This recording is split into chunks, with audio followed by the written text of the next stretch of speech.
कमी वेळामध्ये जर गाजरचा हलवा बनवायचा असेल तर गाजर न किसता, मावा न वापरता, तुपाचा अतिवापर न करता किंवा गाजर 1 ते 1.5 तास न शिजवता झटपट बनवूया एकदम सोप्या पद्धतीने गाजरचा हलवा।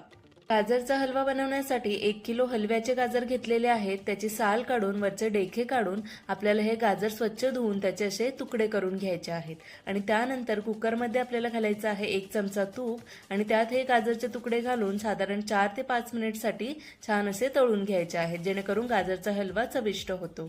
गाजर परतून झालं की इथे अर्धा लिटर दूध घेतलेलं आहे, त्यातलं अर्ध दूध घालून अर्धा कप साखर घालून कुकरला 3 ते 4 शिट्ट्या काढून घ्यायच्या आहेत।